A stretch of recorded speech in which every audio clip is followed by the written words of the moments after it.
নমস্কার। আমরা এখন দ্বাদশ শ্রেণীর প্রাকৃতিক ভূগোলের অংশ হিসেবে ভৌমজলের কাজ ও তার ফলে সৃষ্ট ভূমিরূপ আগের ক্লাসে অনেক কিছু জেনেছি। আগের ক্লাসে জেনেছি ভৌমজল কি, ভৌম জলস্তর কি, ভৌমজলের উৎসগুলো কি কি, ভৌমজল সৃষ্টির কারণগুলো কি কি রয়েছে, তারপর ভৌমজলের নিয়ন্ত্রক সমূহ বা কারণগুলো জানা হয়েছে। সঙ্গে সঙ্গে ভৌম জলস্তরের শ্রেণীবিভাগও আমরা জেনেছি।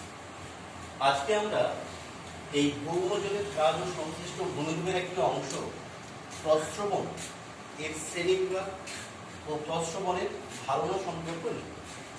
তো প্রস্রবণটা কি, সর্বপ্রথম আমাদের জানতে হবে যে প্রস্রবণ বা স্প্রিং কি।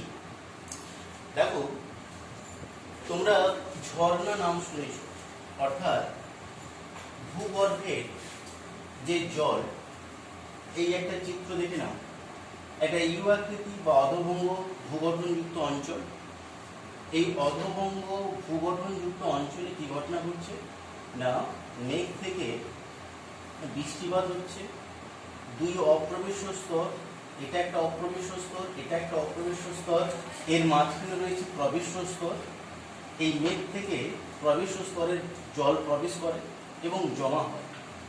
এই জলরাশির চাপে, অর্থাৎ চাপে অনেক সময় একটা, অর্থাৎ ভূগর্ভের জল বা যে কোনো জল তার একটা সম উচ্চতায় থাকার চেষ্টা করে। তোমরা এটা জানো, কারণ জল তরল পদার্থ, তাকে যেখানে রাখবে সে সমতল আকার নেবে, তার মস্তক ভাগ সমান হবে।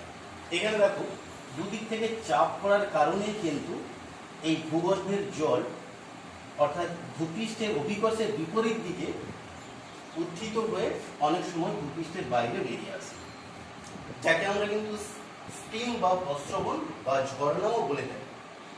তো আমি আবারও বলি, শোনো, যে প্রস্রবণ কাকে বলে। ভূগর্ভের জলকে আমরা বলি ভৌমজল। ওই ভৌম জল যখন প্রাকৃতিক কারণবশত, অর্থাৎ সেটা জলরাশির চাপজনিত কারণে হতে পারে, কিংবা অপ্রবেশ্য শিলাস্তরের উপর প্রবেশ্য শিলাস্তর তার ঢাল জনিত কারণেও হতে পারে, যখন অভিকর্ষের বিপরীতে বেরিয়ে আসবে তখন তাকে আমরা স্প্রিং বা প্রস্রবণ বলব।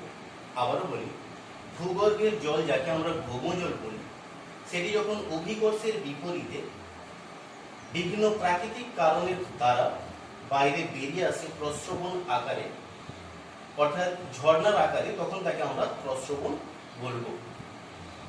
তো প্রস্রবণের শ্রেণী বিভাগ আমরা জানবো।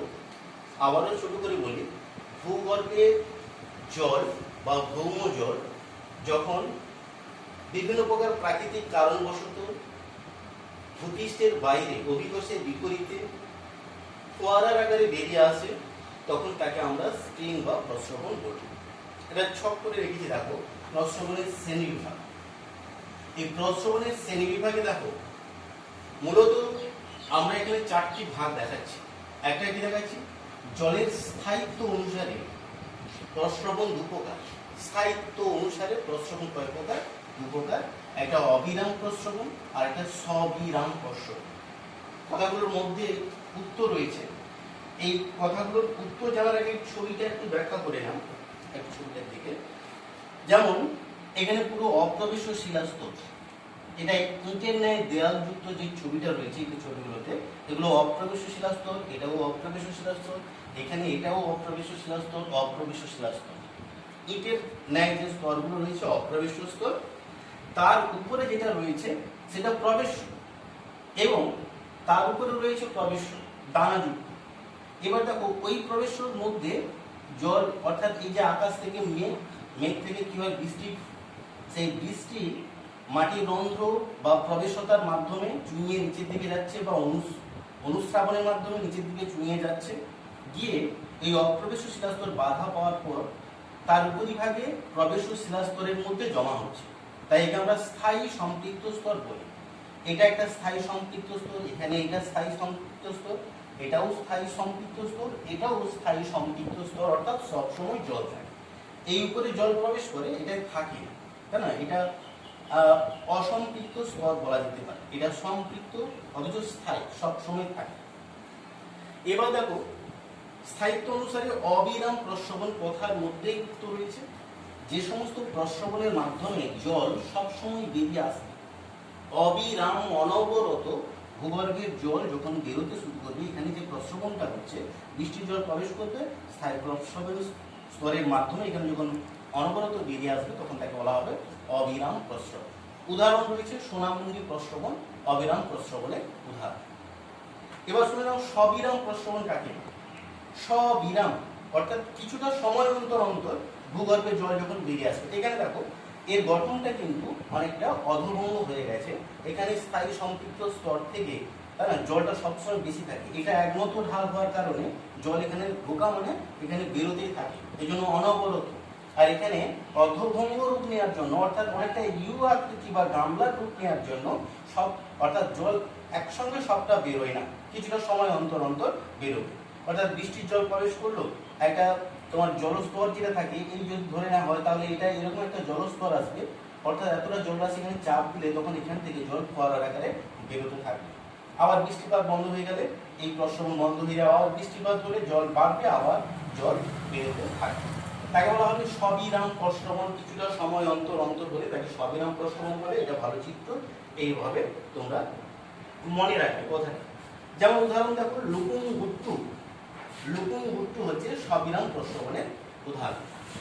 এবার আমরা জানবো জলের উষ্ণতার তারতম্য অনুসারে, অর্থাৎ প্রস্রবণের সেকেন্ড ভাগ যদি বলি, জলের উষ্ণতার তারতম্য অনুসারে প্রস্রবণ দু প্রকার। একটা কি শীতল প্রস্রবণ আর উষ্ণ প্রস্রবণ।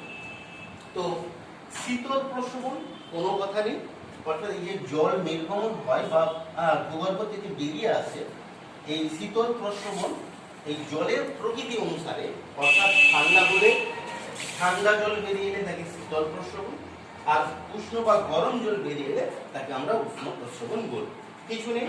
শীতল প্রস্রবণ দেরাদুনের, উত্তরাখণ্ডের দেরাদুনের সহস্রধারা শীতল প্রস্রবণ উদাহরণ। যদি এটা বৃষ্টির জল প্রবেশ করে, দেরাদুন মানে অনেকটা উঁচু জায়গা, তাপমাত্রা হয়তো 10 ডিগ্রি সেলসিয়াস বা তারও নিচে থাকে, অতএব সেখানে যে বৃষ্টিটা হবে সেই বৃষ্টির তাপমাত্রা অনেকটা কম, অর্থাৎ সেই জল ভূগর্ভের থেকে যখন বেরোবে তখন তার জলের প্রকৃতিটা কেমন হবে? ঠান্ডা হবে। অর্থাৎ উঁচু স্থানে বা উচ্চ অক্ষাংশে যে প্রস্রবণগুলো সৃষ্টি হয় তাকে কিন্তু কি বলা হবে? শীতল প্রস্রবণ। যেমন দেরাদুনের সহস্রধারা এটা শীতল প্রস্রবণের উদাহরণ। উষ্ণ প্রস্রবণ কাকে বলবো? না এই ভূগর্ভের জল, এটা উষ্ণ প্রস্রবণের চিত্র দেখো। যেমন অপ্রবেশ্য শিলাস্তর, তার ঢাল রয়েছে, স্থায়ী সম্পৃক্ত স্তর, বৃষ্টির জল প্রবেশ করছে থাকছে, কিন্তু ভূগর্ভের অসম্পৃক্ত স্তরের মধ্যে একটা কি রয়েছে? না প্লিউম বলতে পারো, ম্যাগমার ঊর্ধ্বমুখী প্রবাহকে প্লিউম বলে। কিংবা যদি তোমরা ধরো যে আগ্নেয়গিরি, সক্রিয় আগ্নেয়গিরির একটা অংশ থাকে, অর্থাৎ ম্যাগমা থাকে, কিংবা উত্তপ্ত শিলা থাকে, উষ্ণ শিলা থাকে, গরম শিলা থাকে, তার সংস্পর্শে যদি কে আসে, এই যে আকাশ থেকে বা বৃষ্টির মাধ্যমে যে জল প্রবেশ্য শিলাস্তরের মধ্যে প্রবেশ করছে, ওই প্রবেশ করা জল অসম্পৃক্ত স্তরের উপর, অর্থাৎ অপ্রবেশ্য স্তরের উপর স্থায়ী সম্পৃক্ত স্তরের মধ্যে জমা হচ্ছে, ওই স্থায়ী সম্পৃক্ত স্তরের জমা জল যখন উষ্ণ শিলার সংস্পর্শে আসবে সেই জল নিশ্চিত গরম হবে। ওই গরম জল যখন ফোয়ারার আকারে বেরোবে তখন তাকে আমরা কি বলবো? না উষ্ণ প্রস্রবণ। দেখো পশ্চিমবঙ্গের বক্রেশ্বর তোমরা অনেকে জানো, এটি একটা উষ্ণ প্রস্রবণের উদাহরণ। আবার বিহারের রাজগীর, সীতাকুণ্ড এগুলো হচ্ছে কিনা একটা উষ্ণ প্রস্রবণের উদাহরণ। বইতে আর কিছু কিছু উদাহরণ থাকতে পারে, তোমরা অবশ্য শর্ট কোশ্চেনের জন্য এগুলো অবশ্যই জানবে। আচ্ছা, তাহলে উষ্ণতার তারতম্য অনুসারে আমরা দুরকম জেনে নিলাম।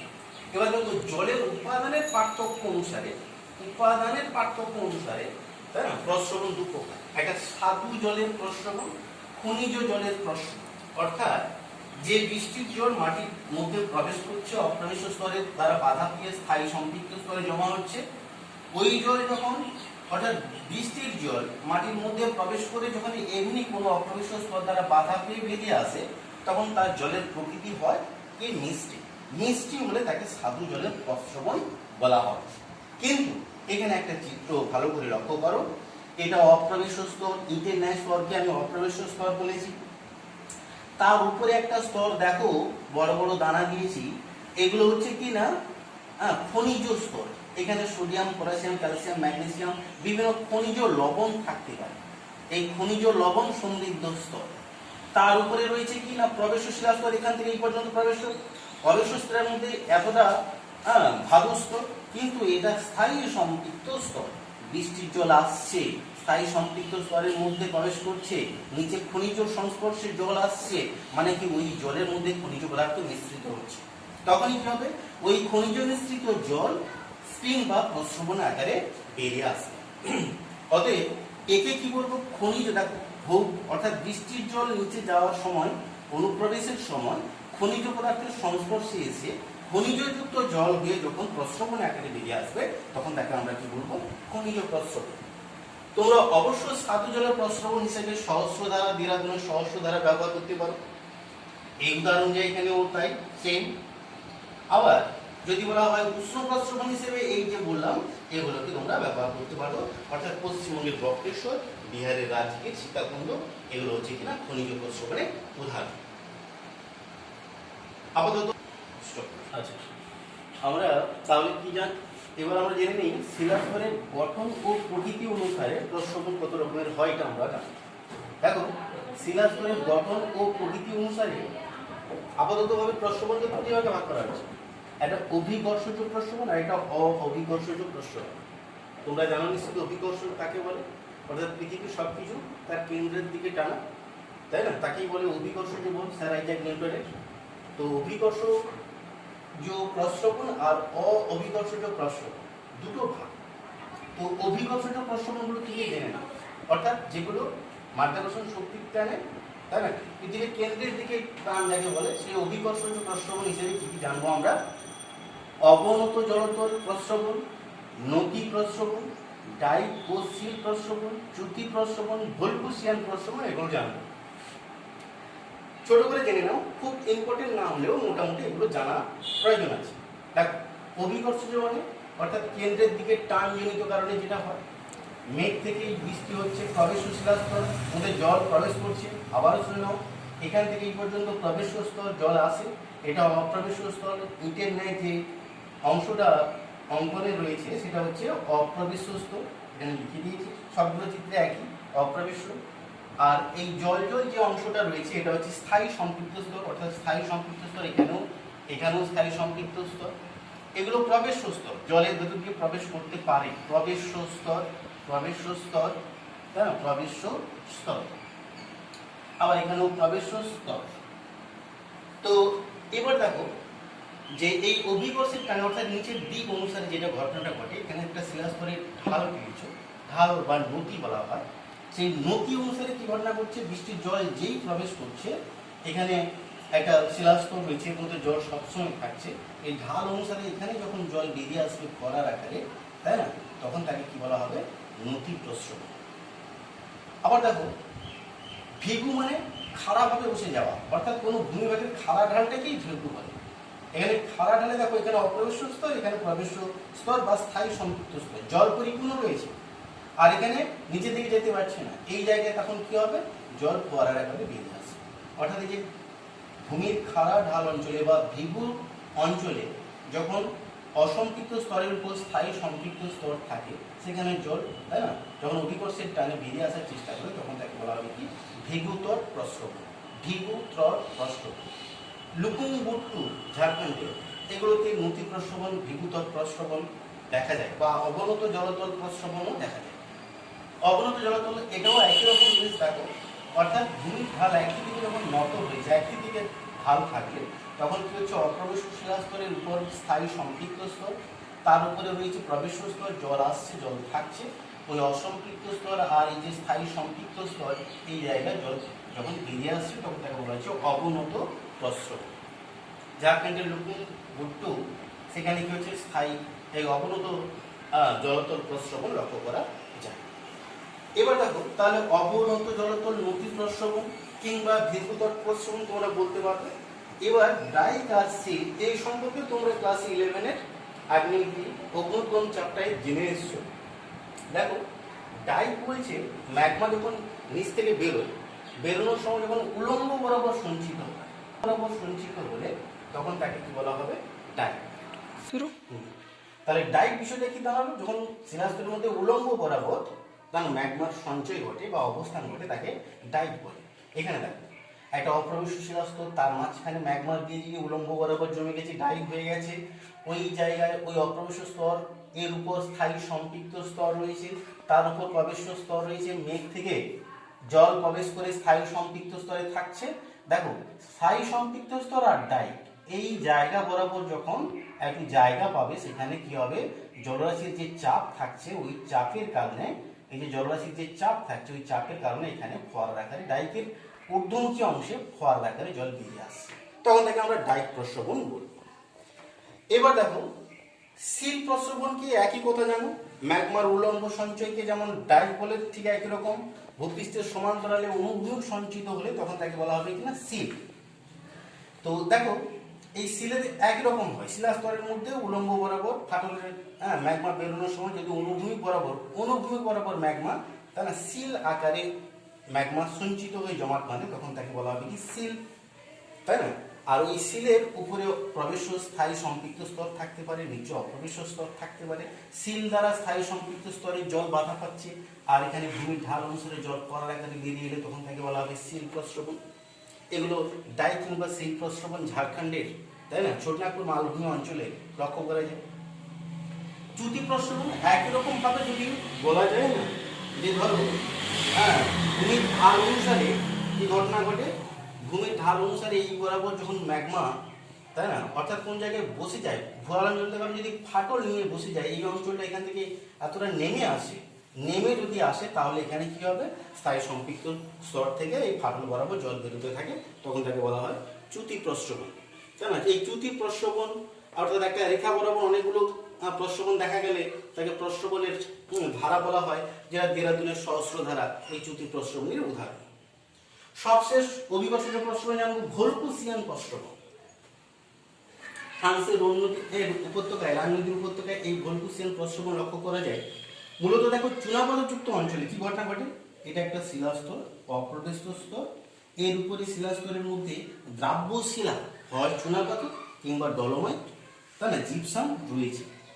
এবার এখানে কি ঘটনা ঘটবে, সেই বৃষ্টির জল যদি পড়ে, সেই বৃষ্টির জল কি করবে, যেগুলো দ্রাব্য শিলা রয়েছে তার মধ্যে প্রবেশ করবে, শিলাকে দ্রবীভূত করবে, করতে করতে নিচের দিকে নেমে যাবে এবং সুড়ঙ্গর আকারে নিচের দিকে যেতে যেতে অপ্রবেশ্য স্তর দ্বারা বাধা পাবে, পাওয়ার পর ওই ঢাল অনুসারে যেতে যেতে নতি প্রস্রবণ রূপে এখানে বেরিয়ে আসবে, দ্রবীভূত করে নিয়ে বেরিয়ে যায়। এই যে ভোলকুসিয়ান প্রস্রবণ বলে, আবার বলি দ্রাব্য শিলাযুক্ত অঞ্চলে, মূলত কাস্ট অঞ্চলে কি ঘটনা ঘটে, অপ্রবেশ্য শিলাস্তরের উপর যে প্রবেশ্য স্তর থাকে, এই শিলা থাকে, তার মধ্যে যদি কি থাকে, দ্রাব্য শিলা থাকে, দ্রাব্য চুনাপাথর, ডলোমাইট, ম্যাঙ্গানিজ, জিপসাম, এগুলো সেখানে বৃষ্টির জল পড়া মানে ওই শিলাস্তরের মধ্যে যে বরাবর ধরো এই বরাবর দ্রাব্য শিলা ছিল, জলে পড়ার সঙ্গে সঙ্গে দ্রবীভূত হয়েছে, হওয়ার সঙ্গে সঙ্গে সেই বরাবর জল দ্রবীভূত করতে করতে এগিয়ে যাচ্ছে, যেহেতু অপ্রবেশ্য স্তর বাধা পেয়েছে, কঠিন শিলা অদ্রাব্য শিলা বাধা পেয়েছে, তখন ঢাল অনুসারে যেতে যেতে কোনো একটা জায়গায়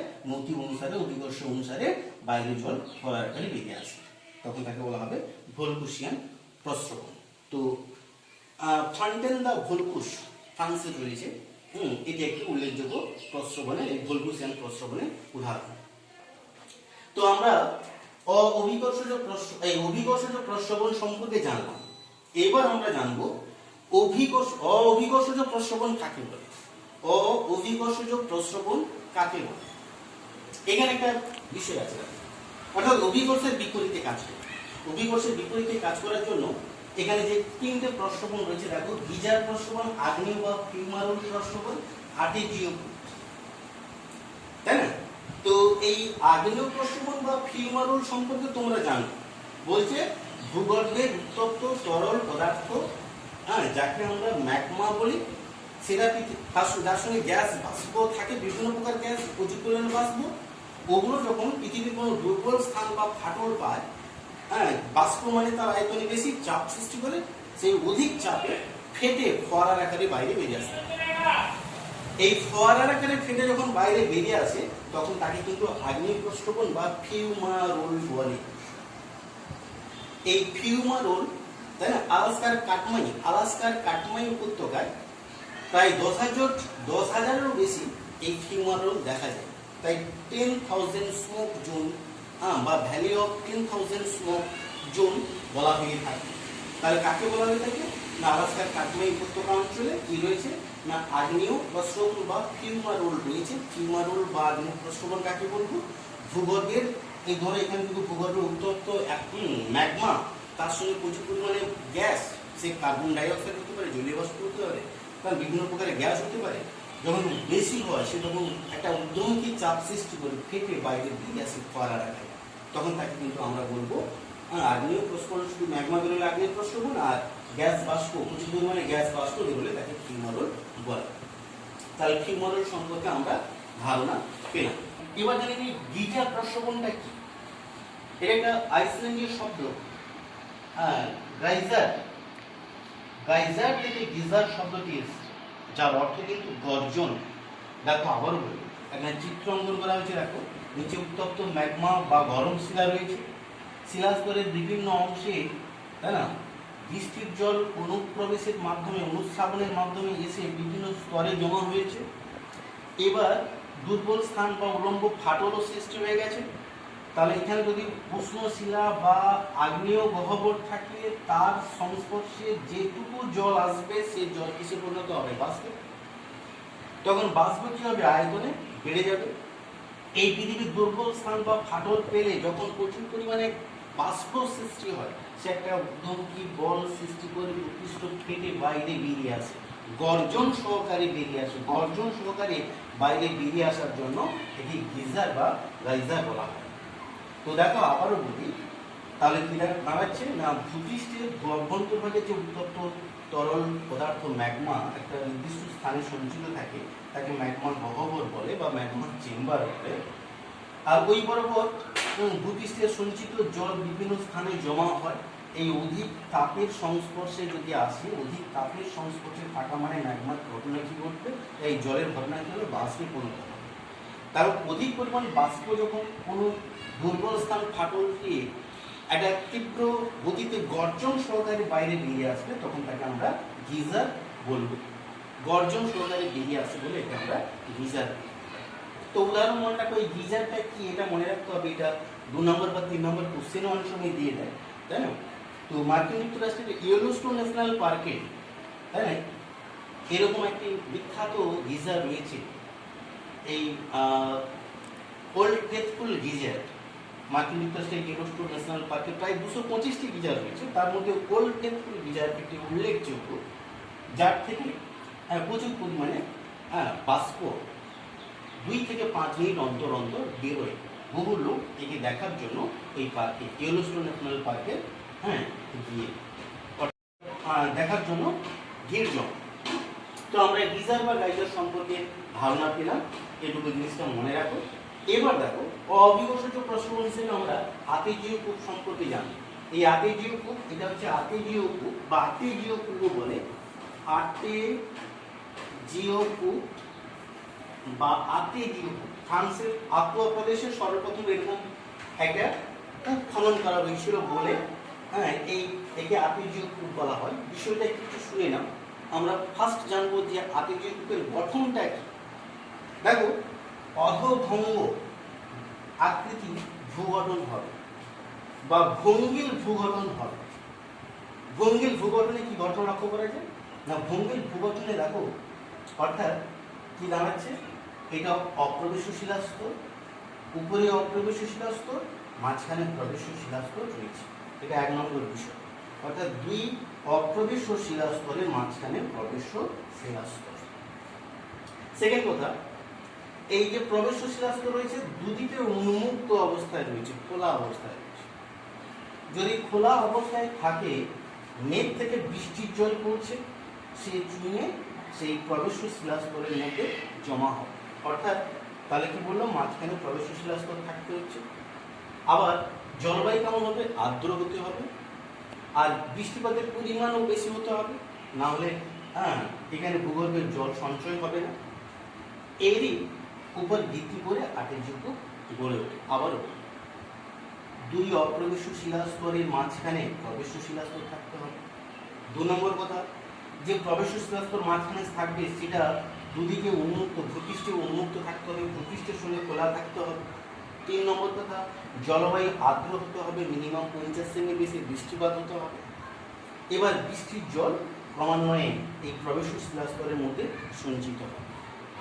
এবার তোমরা যদি দেখো এই জায়গায়, এই অধর্ভঙ্গের জায়গায় যদি আমরা একটা পাইপ হয়ে দিই বা নল হয়ে দিই কিংবা একটা ফাটল দেখা যায়, তাহলে দেখো জলরাশির তো ধর্ম সম উচ্চতায় থাকা, সমান উচ্চতায় থাকতে হবে জলকে। সম উচ্চতা থাকার জন্য জলে একটা নিম্নমুখী চাপ সৃষ্টি হয়েছে, এরই ফলে জল ফোয়ারার আকারে ফেটে নল দিয়ে বাইরে বেরিয়ে আসে। এইভাবে কিন্তু আর্টেজিওর সৃষ্টি বা গঠন হয়। ফ্রান্সের আবহাওয়া প্রদেশে এটি লক্ষ্য করা গিয়েছিল। তবে মনে রাখো, অস্ট্রেলিয়ার মধ্যভাগের যে শুষ্ক অঞ্চল রয়েছে সেখানে এই আর্টেজিওর প্রাধান্যের উপর নির্ভর করে, 9টি বড় আর্টেজিওর প্রাধান্যের উপর নির্ভর করে সেখানে এখন বৃহৎ কৃষি অঞ্চল সৃষ্টি হয়েছে। তাহলে আমরা আর্টেজিও কূপ সম্পর্কেও ধারণা নিলাম। আপাতত আমরা প্রস্থভূমির শ্রেণীবিভাগ জানলাম। তাহলে আমরা এখন লাস্ট ভৌমজলের কাজ ও সংশ্লিষ্ট ভূমিরূপের শেষ অংশ কাস্ট ভূমিরূপ সম্পর্কেই জান। তো ভৌমজলের কাজ প্রধানত লক্ষ্য করা যায় কোথায় না, কাস্ট অঞ্চল। কাস্ট অঞ্চল কাকে বলে না, তোমরা জানো নিশ্চয়ই চুনাপাথর, ডলোমাইট, ম্যাঙ্গানিজ, জিপসাম, এই সমস্ত যে দ্রাব্য শিলা দ্বারা যে বিস্তীর্ণ এলাকা থাকে তাকেই কিন্তু কাস্ট অঞ্চল। আবারও শুনে নাও, চুনাপাথর, ক্যালসিয়াম কার্বনেট, ডলোমাইট, জিপসাম ইত্যাদি দ্রাব্য শিলা দ্বারা সুবিশাল এলাকা জুড়ে যে অঞ্চল থাকে তাকেই কিন্তু এক কথায় কাস্ট অঞ্চল। চুনাপাথরযুক্ত অঞ্চলকে কাস্ট অঞ্চল বলা হয় ধরে। তো পৃথিবীতে বৃহৎ কাস্ট অঞ্চলগুলোর নাম একটু মনে রাখবে তোমরা। যেমন বলছি শোনো, ইউরোপের আছে Slovenia, Croatia, Bosnia, Herzegovina, Montenegro. এটা হচ্ছে বিশ্বের বৃহত্তম কাস্ট অঞ্চল। এছাড়া ভারতের তো তোমরা জানো যে দেরাদুনের রয়েছে, অন্ধ্রপ্রদেশের বোরা কেভসে রয়েছে, আর পশ্চিমবঙ্গ বক্রেশ্বরে রয়েছে, আবার আসামের মেঘালয়ের চেরাপুঞ্জিতেও রয়েছে কাস্ট অঞ্চল। তো দেখো, আমরা জানবো এই কাস্ট অঞ্চলের কাজ মানে ভৌমজলের কাজের পরিশিষ্ট ভূমি। ভৌমজল কাস্ট অঞ্চলের দুভাবে কাজ করে, একটা আছে কিনা ক্ষয় কাজ করে আর এটা সঞ্চয় কাজ করে। তো ক্ষয় কাজটা কিভাবে করে এটাও আমাদের জানার বিষয়। তো তোমরা ক্লাস 9-এ পড়ে এসছো বৃষ্টির জলের সঙ্গে কার্বন ডাই অক্সাইড যুক্ত হলে সৃষ্টি হবে, অর্থাৎ H2O জল, CO2 carbon die oxide, H2CO3 অর্থাৎ কার্বনিক অ্যাসিড সৃষ্টি করে। আর এই কার্বনিক অ্যাসিড H2CO3 চুনাপাথরযুক্ত অঞ্চলে চুনাপাথরের সঙ্গে কিংবা ডলোমাইট কিংবা জিপসামের সঙ্গে বিক্রিয়া করে ওকে দ্রবীভূত করে। অর্থাৎ দেখো, তোমরা এটাও জানো CaCO3 calcium carbonate plus H2CO3 থেকে সৃষ্টি হবে কি CaHCO3 অর্থাৎ ক্যালসিয়াম কার্বনেট কার্বনিক অ্যাসিড মিশ্রিত জলের সঙ্গে বিক্রিয়া করে ক্যালসিয়াম বাইকার্বনেটে পরিণত হয়। এইভাবে কি হয়, অর্থাৎ চুনাপাথর দ্রবীভূত হয়ে বৈচিত্র্যময় ভূমির সৃষ্টি হয়। এছাড়া দেখো দ্রবণ ক্ষয়, এটা গেল কার্বনিশন বা অম্লারচরণ প্রক্রিয়া। এটা কার্বনিশন বা অম্লারচরণ প্রক্রিয়া। এর দ্বারা কি ঘটনা ঘটলো না, চুনাপাথরের রূপের পরিবর্তন হচ্ছে, বৈচিত্র্যময় ভূমিরূপ নিয়ে আসে। এছাড়া দেখো চুনাপাথর কিংবা ডলোমাইট কিংবা জিপসাম এগুলো দ্রাব্যশিলা, সৌন্দর্য লবণ কিন্তু দ্রাব্যশিলা। এগুলো যদি জলের সংস্পর্শে আসে দ্রবীভূত হয়, আর এগুলো দ্রবীভূত হওয়া মানে বৈচিত্র্যময় ভূমিরূপ সৃষ্টি। অতএব এটা একটা বিষয় মনে রাখবে, অর্থাৎ কার্বনিশন আর দ্রবণ দুই ক্ষয়ের মাধ্যমে বৈচিত্র্যময় ভূমিরূপ সৃষ্টি হয়। এগুলো ক্ষয় পদ্ধতি, দুটো ক্ষয় পদ্ধতি মনে রাখো, এটা কার্বনিশন প্রক্রিয়া যেটা বললাম, আর এটা দ্রবণ ক্ষয়। এবার শোনো, দ্রবণ ক্ষয় তো কিছু নেই, জলে দ্রবীভূত হলে ক্ষয় হলে তাকে দ্রবণ ক্ষয়। হ্যাঁ এটা। এবার চলে আসুন, এই যে কাস্ট ভূমিরূপ বলা হচ্ছে, ক্ষয় কার্যের ফলে কি কি ভূমিরূপ সৃষ্টি হয় জানার আগে আমরা একটু জেনে নেব যে কাস্ট ভূমিরূপ সৃষ্টি হওয়ার ক্ষেত্রে কিরূপ পরিবেশ লাগে। প্রথম বলছে এই কাস্ট অঞ্চল যেটা হবে সেটা হবে কিনা তোমার ক্যালসিয়াম কার্বনেট অর্থাৎ চুনাপাথর, ডলোমাইট, ম্যাঙ্গানিজ, জিপসাম এগুলো দ্বারা গঠিত হবে অঞ্চল। অঞ্চলের গঠন হল বেশ পুরু হতে হবে, উঁচু হতে হবে এবং সমুদ্রপৃষ্ঠ থেকে যদি সি লেভেল এখানে ধরা হয়, এই সি লেভেল থেকে অনেকটা উঁচুতে ভূমিরূপ থাকতে হবে, ভূমিভাগের উচ্চতারা হতে হবে। এবার শোনো, এখানে যে মূল বিষয় বলছে কি না অঞ্চলটা কি হবে, সমুদ্রপৃষ্ঠ থেকে অনেকটা উঁচুতে থাকবে, দ্রাব্য শিলার উপস্থিত থাকতে হচ্ছে, আর সুবিশাল জায়গা জুড়ে অবস্থান করতে হবে কাস্ট ভূমিরূপ সৃষ্টির জন্য। আর সবচেয়ে বড় কথা জলবায়ু আর্দ্র প্রকৃতি হতে হবে, মিনিমাম 30 সেমির বেশি বা 50 সেমির বেশি বৃষ্টিপাত হতে হবে। যদি শুষ্ক জলবায়ু হয় দেখবে কাস্ট অর্থাৎ শুষ্ক জলবায়ুযুক্ত অঞ্চলে কাস্ট ভূমিরূপ সৃষ্টি হয় না, চুনাপাথর থাকলেও সেখানে কাস্ট ভূমিরূপ হবে না। অর্থাৎ জলের ভূমিকা রয়েছে, এই জন্য আর্দ্র জলবায়ু যুক্ত অঞ্চলে তাই না কাস্ট ভূমিরূপ সৃষ্টি হয়। এই পরিবেশটা আপাতত 4টে পয়েন্ট মনে রাখবে। কাস্ট ভূমিরূপ সৃষ্টি হওয়ার অনুকূল পরিবেশ, তবে শুষ্ক অঞ্চলে কাস্ট ভূমিরূপ সৃষ্টি হয় না। তার মূল কারণ কি বললাম, ওখানে তাই না জলের অনুপস্থিতি যদি থাকে, কার্বনিশন কিংবা দ্রবণ প্রক্রিয়া সংঘটিত হওয়ার পরিবেশ নেই, অতএব সেখানে কাস্ট ভূমিরূপ হবে না। এবার দেখো তো কাস্ট ভূমিরূপ হিসেবে দ্বাদশ শ্রেণীতে তোমাদের জানার যেটুকু বিষয় রয়েছে সেটা কি না ক্ষয়জাত ভূমিরূপ আর সঞ্চয়জাত ভূমিরূপ। এই ক্ষয়জাত ভূমিরূপে দেখো কি কি আছে, সিঙ্ক হোল তাই না, অনেক ওই যে সিঙ্ক হোল সোয়ালো হোল দেওয়া আছে, তবে সিঙ্ক হোল সোয়ালো হোল আলাদা বিষয়। ডোলাইন, কাস্ট হল, গুহা গহ্বর, এই 1 2 3 4 5টা হচ্ছে ক্ষয়কাজের ফলে সৃষ্ট ভূমিরূপ। তোমাদের দ্বাদশ শ্রেণীর সিলেবাস অনুসারে জানতে হবে। আবার দ্বাদশ শ্রেণীর সিলেবাস অনুসারে সঞ্চয়জাত ভূমিরূপ হিসাবে স্ট্যালাকটাইট, স্ট্যালাকমাইট, স্তম্ভ, সঞ্চয় কাজের ফলে 3টি ভূমিরূপ, এই সম্পর্কে ধারণা নিতে হবে। তো এবার একটু শুনে নাও যে কি আছে। তো ক্ষয় কাজের ফলে সৃষ্ট ভূমিরূপ হিসেবে সিঙ্ক হোল, ছোট ছোট জিনিস জানবে, বেশি জানার দরকার নেই।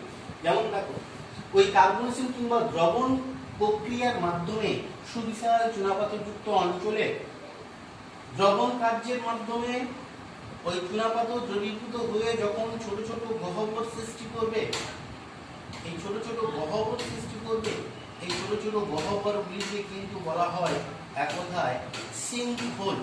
এই ছোট ছোট গর্তগুলোকে কি বলা হবে, সিঙ্ক হোল। এগুলো প্রায় 10 থেকে 30 সেমি গভীর পর্যন্ত হয়। তো দেখো আবার এই সিঙ্ক হোলের মধ্য দিয়ে নদী প্রবেশ করে কোনর সৃষ্টি করে, কোনর যেটা অন্য জায়গায় গিয়ে বেরিয়ে যায় তাই না। তো তাহলে সিঙ্ক হোলের কিছু নেই, চুনাপাথরযুক্ত অঞ্চলে কার্বনেশন বা দ্রবণ ক্ষয়কার্যের মাধ্যমে যে ছোট ছোট অজস্র ছোট ছোট গর্তের সৃষ্টি করে তাকে সিঙ্ক হোল বলে। এই সিঙ্ক হোল বলে মার্কিন যুক্তরাষ্ট্রের দক্ষিণ ইন্ডিয়ানা প্রদেশের প্রায় 3 লক্ষেরও বেশি সিঙ্ক হোল লক্ষ্য করা যায়। ভারতের দেরাদুনে সিঙ্ক হোল দেখা যায়। দেখো মার্কিন যুক্তরাষ্ট্রের দক্ষিণ ইন্ডিয়ানাতে প্রায় 3 লক্ষেরও বেশি কি রয়েছে, সিঙ্ক হোল রয়েছে। আবার ভারতের দেরাদুনে ও সিঙ্ক হোল দেখা যায়, এটা মনে রাখতে উদাহরণ হিসেবে। তবে দেখো সিঙ্ক হোল কতগুলো, 2-3টা সিঙ্ক হোল মিলে যখন অপেক্ষাকৃত একটা বড় গর্ত সৃষ্টি হয় না, এটা এটা এটা এই 3-4টে সিঙ্ক হোল যখন পরস্পর মিলিত একটা অপেক্ষাকৃত বড় গর্ত সৃষ্টি হয়, তাকে কিন্তু বলা হয় এক কথায় সোয়ালো, তাকে কিন্তু বলা হয় সোয়ালো তাই না। সিঙ্ক হোল থেকে হয় সোয়ালো হোল। হ্যাঁ, এই সোয়ালো হোল মার্কিন যুক্তরাষ্ট্রের কেন্টাকি প্রদেশে প্রায় 7,000 সোয়ালো হোল রয়েছে। এখানে সোয়ালো হোলের মধ্যে দিয়েও নদীর জল প্রবেশ করে অন্যত্র সুড়ঙ্গ আকারে বেরিয়ে যায় বা কোনর সৃষ্টি করে। আবার সোয়ালো হোল কোন বিভিন্ন দেশে ভিন্ন ভিন্ন নামে পরিচিত, এটা একটা বিষয়। তাহলে আমরা সিঙ্ক হোল, সোয়ালো হোল জানি তাই না। এই সোয়ালো হোল থেকে সৃষ্টি হবে কিন্তু ডোলাইন। কি হবে, এখানেও একই কথা। দেখো অর্থাৎ কার্বনেশন কিংবা দ্রবণ প্রক্রিয়া ছাড়াও দোলাইন সৃষ্টির জন্য আর কতগুলো পয়েন্ট রয়েছে। বলছে 3-4টে সোয়ালো হল যখন পাশাপাশি অবস্থান করে এবং পরস্পর এই দ্রবণ ক্ষয়কার্য হতে পারে, ধস হতে পারে, অবনমনজনিত কারণে হতে পারে। 3-4টে সোয়ালো হল পরস্পর মিলিত হয়ে এই দ্রবণ ক্ষয়কাজ, কার্বনেশন ক্ষয়কাজ, তাই না, ধস জনিত কারণে, বসে যাওয়ার কারণে, কর্কপিট জনিত কারণে যখন একটা অপেক্ষিত সুবৃহৎ গহ্বরের সৃষ্টি করবে, এরকম সুবৃহৎ গহ্বরকে আমরা কি বলবো? দোলাইন বলবো। তাহলে কি বলছি আবার শুনে না, না সিঙ্ক হোল ছোট ছোট গর্ত, 2-3টে সিঙ্ক হোল মিলিত হয় সোয়ালো, আবার কয়েকটা সোয়ালো হোল পরস্পর মিলিত হয়ে যে সুবৃহৎ গহ্বর সৃষ্টি হয় তাকে কি বলে? দোলাইন। আবার এই দোলাইন কয়েকটা মিলিত হয়ে যে সুবৃহৎ আরো বড় গর্ত হয় তাকে উভালা বলে, তোমাদের সিলেবাসে নেই। তো দোলাইন বিষয়টা কি তোমরা আপাতত জানছো যে কতগুলো সোয়ালো হোল পরস্পর সংযুক্ত হয়ে যখন সুবৃহৎ গর্ত সৃষ্টি হচ্ছে তখন তাকে বলছে দোলাইন। দোলাইন সৃষ্টির কারণগুলো অবশ্য দেখো। দোলাইনের উদাহরণ যদি বলা যায়, ভারতের বোরাকের গুহা দোলাইন রয়েছে, হ্যাঁ, ভারতের দেরাদুন অঞ্চলে দোলাইন রয়েছে, আমেরিকা যুক্তরাষ্ট্রের কেন্টাকি প্রদেশেও দোলাইন রয়েছে, তাই না। তো দেখো এবার যেটা বলছি কি না, এই দোলাইন কিভাবে সৃষ্টি হয় বলছে, দেখো দ্রবণ ক্ষয়কার্যের মাধ্যমে এই সোয়ালো হলে এদিকে এগোবে, এটা ওদিকে এগোবে, বা এদিকে এটা ওদিকে, এটা ওদিকে, এইভাবে পরস্পরের দিকে দ্রবীভূত হতে হতে একটা বড় গর্ত হয়ে যেতে পারে। কিংবা এদিক দিয়ে সুরঙ্গ আকারে জল প্রবেশ করলো, এদিকে বেরোলো, এদিকে সুরঙ্গের জল এদিকে বেরোতে পারে, এদিকে সুরঙ্গের জল এদিকে কোন হিসাবে বেরিয়ে যেতে পারে, তাই না। এইভাবে কি হতে পারে, এককালে ছাদ বসে গেল, এককালে ছাদ বসে গেল, অর্থাৎ অবনমিত হয়ে গিয়ে দোলাইন সৃষ্টি করতে পারে। কিংবা এই পুরো অঞ্চলটা, তাই না, একতরফাভাবে দ্রবণ ক্ষয়কার্যের মধ্যে কি হতে পারে, দোলাইন হতে পারে। কিংবা আবার ধসজনিত কারণে, অর্থাৎ এই যে চুনাপাথর অঞ্চল, কার্বনেশন প্রক্রিয়া, বিক্রিয়া হচ্ছে, দ্রবণ হচ্ছে, ফলে এই ধস হতে হতে, তাহলে আমরা দোলাইন সম্পর্কে জানলাম, দোলাইন সৃষ্টির কারণ আমরা জানলাম। তবে দোলাইনের প্রকারভেদ এগুলোই হচ্ছে, সৃষ্টির কারণগুলোই প্রকারভেদ। ধসজনিত কারণ হলে ধসন দোলাইন, দ্রবণ কাজের মাধ্যমে হলে দ্রবণ দোলাইন, আর এদিকে জল ওদিকে বেরিয়ে গিয়ে সুরঙ্গ আকারে হলে তাকে কর্কপিট দোলাইন। আবার পুরো জায়গাটা বসে গিয়ে যদি একটা সুবৃহৎ গর্তের সৃষ্টি হয়, অবনমিত দোলাইন, এই দোলাইনগুলো এইভাবে সৃষ্টি হয়। তো দেখো এটাই গেল। এবার কাস্ট হল কি না, এই যে সোয়ালো হোল এর মধ্যে বা দোলাইনের মধ্যে যদি কি হয় না, চারিদিক থেকে বৃষ্টির জল নুড়ি কাপড় কাদা কোনাকে নিয়ে এসে এর মধ্যে জমা করে, কারণ কাদা কোনা যদি এই সোয়ালো হোলের মাঝখানে জমা করে তাহলে কি হয় না, নিম্নাংশের ছিদ্রগুলো বন্ধ হয়ে যায়, নিচের ছিদ্রগুলো কি হয়ে যায়, বন্ধ হয়ে যায়। তখন চারিদিক থেকে জল এসে এখানে জমা হতে শুরু করে, তাই না। এবং ওই জল তখন কিছুকালের জন্য সঞ্চিত হয়। তাহলে কি বললাম, দেখো যে সোয়ালো হোলগুলো সৃষ্টি হয় কিংবা দোলাইন সৃষ্টি হয়, বৃষ্টির জলের দ্বারা চারিদিক থেকে কাদা কোনা, নুড়ি কোনা এসে যখন এই দোলাইনের মাঝখানে জমা হয়ে নিচের রন্ধ্রগুলো বন্ধ হয়ে যায়, তখন কি হয়, ওই অবনমিত গর্তের মধ্যে বৃষ্টির জল জমা হয়ে একরকম হ্রদ সৃষ্টি হয়, তাকে কি বলা হয়, কাস্ট হ্রদ বলা হয়। তখন তাকে কি বলা হচ্ছে, কাস্ট হ্রদ বলা হচ্ছে। তাহলে আমরা কাস্ট হ্রদ বিষয় সম্পর্কে জানব। এবার দেখো গুহা, গুহা গহ্বর, এই দুটো একটা বিষয়। তো গুহা কি না, এও দ্রবণ ক্ষয়কার্যের মাধ্যমে সৃষ্টি হয়, এও দ্রবণ ক্ষয়কার্যের মাধ্যমে সৃষ্টি হয়। আমরা ছোট করে একটু জেনে নেব যে গুহা কি। তো গুহা হচ্ছে দ্রবণ ক্ষয়কার্যের মাধ্যমে সৃষ্ট একটা গর্ত বা গহ্বর। যেমন যদি দেখো যে এই একটা মূল বিষয়,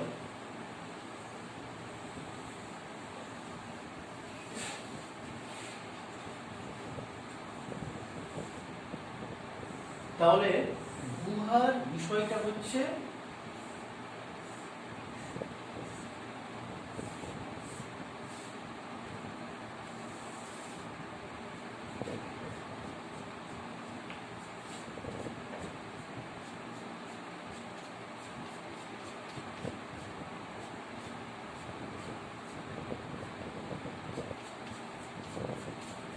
অর্থাৎ বৃষ্টির জল যখন কি ঘটনা ঘটে, হ্যাঁ, এই দ্রাব্যশিলা অঞ্চলে কোনো দ্রাব্যশিলাকে দ্রবীভূত করে নিচের দিকে নামতে শুরু করে, এই নিচে যদি পুরোটাই চুনাপাথর কিংবা ডলোমাইট কিংবা জিপসাম থাকে, তাহলে ওই বৃষ্টির জল বা কার্বনিক অ্যাসিড মিশ্রিত জল পুরোটাকে ধীরে ধীরে দ্রবীভূত করতে করতে কোনো একটা জায়গা দিয়ে সুড়ঙ্গ আকারে পুরো জলটাকে, দ্রবীভূত জলটাকে বের করে নিয়ে যেতে পারে। অর্থাৎ তখন এই মাঝখানে কি ঘটনা ঘটলো, একটা ফাঁকা জায়গা বা গর্তের সৃষ্টি। একে কিন্তু অ্যাকচুয়াল বলে গুহা। এখন আবার বলি, যদি বলো না বৃষ্টির জল, তাই না, দ্রাব্যশিলাকে দ্রবীভূত করে এই জায়গায় দ্রাব্যশিলা রয়েছে, ভেতরে পুরোটা দ্রাব্যশিলা রয়েছে, এগুলো অদ্রাব্যশিলা, তাহলে কি ঘটনা ঘটবে, ওই দ্রাব্যশিলাযুক্ত অঞ্চলে বৃষ্টির জল দ্রবণ ক্ষয়কার্যের মাধ্যমে বা কার্বনেশন বা অম্লারজন ক্ষয়কার্যের মাধ্যমে তারা দ্রবীভূত করতে করতে পুরো যে দ্রাব্যশিলা ছিল ভূগর্ভের মধ্যে তাকে দ্রবীভূত করে যে কোনো একটা সুড়ঙ্গ দিয়ে পুরো দ্রাব্যশিলার যে পদার্থ অংশগুলোকে নিয়ে, তাই না, বেরিয়ে যাচ্ছে। যখনই বেরিয়ে যাচ্ছে তখন মাঝখানে একটা কি হয়ে গেল, একটা গর্তের সৃষ্টি হলো। তো এরকম গর্তকে আমরা কি বলবো, গুহা বলবো। আর যদি আয়তনে এই গর্ত বা গহ্বর খুব বড় হয় তাকে গুহা গহ্বর বলবো। আবার বলি শোনো, দ্রবণ ক্ষয়কার্যের ফলে দ্রাব্যশিলা দ্রবীভূত হয়ে যখন একটা গর্তের সৃষ্টি করে তখন তাকে বলবো গুহা। যদি আয়তনে খুব বড় হয় তখন তাকে আমরা বলবো গুহা গহ্বর। এটা মূল বিষয়, গুহা ও গুহা গহ্বর। তো এদের উদাহরণ হিসেবে তোমরা মনে রাখতে পারো, দেখো আমাদের ভারতের অন্ধ্রপ্রদেশে বোরালু গুহা রয়েছে। বোরালু গুহা, একে গ্যালারি গুহা বলে। এটা পর্যটনের জন্য অবশ্য খোলা থাকে, পর্যটকেরা এখানে প্রচুর পরিমাণে ভিড় জমান, তাই না। এটা অর্থাৎ এটা অনেকটা সিঁড়ি ধাপে ধাপে থাকে, কৃত্রিমভাবে সিঁড়ি তৈরি করে দেওয়া হচ্ছে, মানুষরা নিচে নামতে পারবে, গুহার ভেতরে যা কিছু বৈচিত্র্যময় দৃশ্য রয়েছে তা দর্শন করতে পারবে, তাই না। এই গ্যালারির প্রায় অংশ হওয়ার জন্য গ্যালারি গুহাও বলে, হ্যাঁ, বোরা কেভস অন্ধ্রপ্রদেশে রয়েছে, এটি গ্যালারি গুহার উদাহরণ। এবার শোনো, বিশ্বের দীর্ঘতম গুহা সুইজারল্যান্ডের হোলক গুহা। সুইজারল্যান্ডের হোলক গুহা হচ্ছে বিশ্বের দীর্ঘতম গুহার উদাহরণ। আবার বিশ্বের গভীরতম গুহা হচ্ছে ফ্রান্সের গুফে বারজান। গুফে বারজান হচ্ছে কিনা ফ্রান্সের অবস্থিত, এটা বিশ্বের গভীরতম চুনাপাথরযুক্ত অঞ্চলে সৃষ্ট গুহা। আর পৃথিবীর বৃহত্তম গুহা যদি হয় যুক্তরাষ্ট্রের কার্লসবার্গ, এটা হচ্ছে কিনা বিশ্বের বৃহত্তম চুনাপাথর গঠিত গুহা। তাহলে আমরা কিন্তু আপাতত ক্ষয়কার্যের ফলে সৃষ্ট ভূমিরূপগুলি সম্পর্কে জেনে নেব। এবার আসবো সঞ্চয়জাত ভূমিরূপগুলো সম্পর্কে জানব। তো সঞ্চয় কাজ বলতে কি, অর্থাৎ দেখো চুনাপাথর বৃষ্টির জল বা কার্বনিক অ্যাসিড দ্বারা দ্রবীভূত হচ্ছে, অর্থাৎ বিক্রিয়া হচ্ছে, এখানে প্রচুর পরিমাণে তাপ সৃষ্টি হয়, বাষ্প সৃষ্টি হয়। তোমরা এমনি চুনের একটা বাজার থেকে যখন পুকুরের জলকে পরিশোধন করা কিংবা বিভিন্ন কাজে যখন চুন ব্যবহার করার জন্য আনা হয় বাড়ি রং করারও আগে, তাহলে তখন কি হবে, ওই চুনের উপর তোমরা যদি একটু জল দাও দেখবে বাষ্প উঠছে। শক্ত চুন যদি থাকে তার উপরে জল দিলে এসে ধীরে ধীরে, তাই না, বাষ্প উঠছে এবং দুর্বল হয়ে ভেঙে যাচ্ছে। এর দ্বারা তুমি কি দেখছো, অর্থাৎ এখানেও যখন দ্রাব্যশিলা ওই কার্বনিক অ্যাসিড মিশ্রিত জল কিংবা এমনির জলে চুন বিক্রিয়া করে তখন কি হচ্ছে, বাষ্পগুলো বেরিয়ে যায়, কিন্তু তার মধ্যে জলের মধ্যে যে দ্রাব্যশিলা থাকে, চুনাপাথরের যে অংশটা থাকে, সেগুলো কি হয়, এই গুহার ভেদ করে নিচের দিকে নামার সময়, তাই না, এই গুহার ছাদে কিংবা গুহার দেওয়ালে বিভিন্ন রকম বৈচিত্র্যময় ভূমিরূপ সৃষ্টি করে, বিভিন্ন রকম বৈচিত্র্যময় ভূমিরূপ সৃষ্টি করে।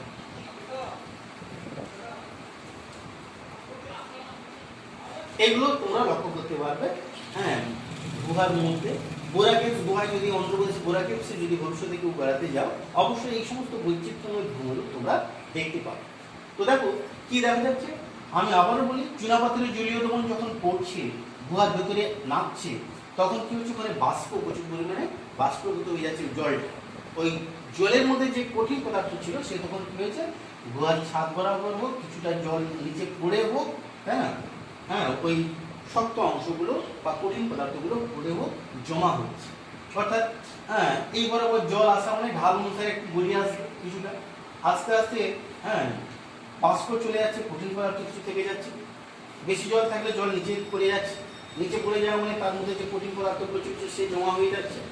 এইভাবে গুহার ছাদ থেকে চুনাপাথরের জলীয় দ্রবণ থেকে ক্রমান্বয়ে চুন সঞ্চিত হয়ে গুহার ছাদে একরকম বৈচিত্র্যময় ভূমিরূপ সৃষ্টি হয়। যে কঠিন স্তম্ভগুলো ওটা জমাট বেঁধে যায় ওই কঠিন হয়ে, যে কঠিন স্তম্ভগুলো গুহার ছাদ থেকে ঝুলতে থাকে, এই ঝোলা অংশগুলোকে আমরা কি বলবো? স্ট্যালাকটাইট।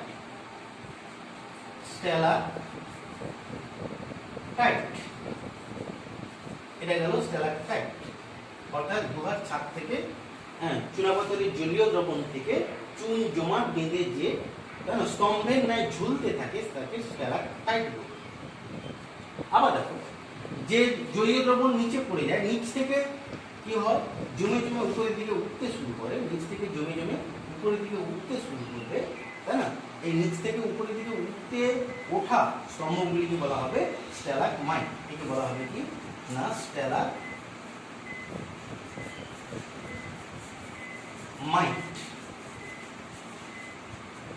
একে বলা হবে স্ট্যালাগমাইট। এবার দেখো, উপর থেকে ঝুলছে, বাড়তে বাড়তে নিচের দিকে আসছে, নিচ থেকে উঠতে উঠতে উপরের দিকে যাচ্ছে, অবশ্যই সে মিলিত হয়ে একটা স্তম্ভ বা পিলার সৃষ্টি করবে। তখন তাকে আমরা কি বলবো? স্তম্ভ বা পিলার। স্তম্ভ বা পিলার। আবার কিছু নেই, চুনাপাথরের জলীয় দ্রবণ গুহার ছাদ থেকে গুহার মধ্যে প্রবেশ করছে, তার থেকে দ্রুত বাষ্প বেরিয়ে যাচ্ছে, কঠিন পদার্থগুলো গুহার ছাদে কিংবা নিচে তাই না সঞ্চিত হচ্ছে, গুহার ছাদ বরাবর যখন জমা হয়ে নিচের দিকে ঝুলতে থাকে তাকে স্ট্যালাকটাইট, নিচে সঞ্চিত হয়ে যখন উপরের দিকে উঠতে থাকে তখন তাকে বলবো আমরা কি স্ট্যালাগমাইট, এবং উপর থেকে ঝুলতে নিচ থেকে উঠতে উঠতে যখন মিলিত হয়ে একটা পিলার বা স্তম্ভ সৃষ্টি হয় তখন তাকে বলা হবে পিলার বা স্তম্ভই বলা হয়। এগুলো কোথায় দেখা যায়? এই যে ভারতে গোড়াকে কোথায় দেখা যায়? পাঁচমারিতে দেখা যায়, তোমার চেরাপুঞ্জিতে দেখা যায়। এগুলো কি রয়েছে? বা এই সমস্ত গহ্বরগুলোতে কার্লসবার্গ, বুসেবার্জেন, ফলক গুহাতেও দেখা যায় স্ট্যালাকটাইট, স্ট্যালাগমাইট, তাই না? স্তম্ভ, হেলিকটাইট, আরো বৈচিত্র্যময় ভূমিরূপ রয়েছে, সেগুলো সব দেখা যায়। তোমাদের সিলেবাস অনুসারে এই তিনটে সঞ্চয়জাত ভূমিরূপ সম্পর্কে জানতে হবে। অতএব তোমরা আবার স্ট্যালাকটাইট, স্ট্যালাগমাইটের মধ্যে পার্থক্য নিশ্চিত থেকে বলতে পারবে। তো সবশেষে ছোট করে জেনে নিতে হবে এই কার্স্ট অঞ্চলের কিছু গুরুত্ব রয়েছে। কার্স্ট অঞ্চলের গুরুত্ব কি রয়েছে সেটা একটু জেনে নিলে আপাতত আমাদের ভৌমজলের কাজ ও তার ফলে সৃষ্ট ভূমিরূপ সম্পর্কে জানবে। প্রথমত দেখো, কার্স্ট অঞ্চল মানে চুনাপাথর, ডলোমাইট, ম্যাঙ্গানিজ, জিপসাম এগুলো দিয়ে গঠিত। অর্থাৎ এই খনিজগুলো তাই না এক কথায় হবে অনুর্বর। এখানে কি ঘটনা ঘটে? মানুষের ঢল নামে কি জন্য? এই যে বৈচিত্র্যময় ভূমিরূপগুলো সৃষ্টি হয়, স্ট্যালাকটাইট, স্ট্যালাগমাইট, গুহা, পিলার বা স্তম্ভ, সিঙ্কহোল, সোয়ালোহোল, তাই না? এদের দেখার জন্য এক শ্রেণী মানুষের কি হয়? আসার বা আগমন থাকে, মানে পর্যটন কেন্দ্র গড়ে ওঠে। এটা এক নম্বর বিষয়, একটা ভেবে রাখো উত্তর হিসাবে। 2 নম্বর, এখানে কৃষিকাজ বিশেষ হয় না, কিন্তু এই যে চুনাপাথর, ডলোমাইট, ম্যাঙ্গানিজ, লৌহ ইস্পাত শিল্পের প্রধান কাঁচামাল, এই সমস্ত কাঁচামালগুলো পাওয়া যায়। এখানে বাড়িঘর বিশেষ গড়ে ওঠে না, কেন বলতো? এগুলো ধসপ্রবণ অঞ্চল, যেগুলো মধ্যে বসে যেতে পারে, তাহলে বাড়িঘর বিশেষ হয়। তবে সামান্য তৃণ বা ঘাস জন্মায়, সেখানে চাষবাস হয়ে থাকে। আবার এখান থেকে তোমরা নিশ্চিত এর আগেও জেনেছ, তাই না? এই ধরো বোরাকিপস গুহা বলছি, এর মধ্যে দিয়ে একটা গুস্তানি বলে নদী বেরিয়ে গেছে, তাই না? তার মধ্যে এই জৈবিক জলগুলো চলে গেছে, তাই না? এবার খনিজ পদার্থ যেমন পাওয়া যাচ্ছে, খনিজ মিশ্রিত জল পাওয়া যাবে যেটা রোগ নিরাময় করতে সাহায্য করে, তাই না? এগুলো হচ্ছে কিনা কার্স্ট ভূমিরূপের গুরুত্ব। আপাতত 4টে গুরুত্ব ভালো করে তোমাদের মনে রাখতে হবে।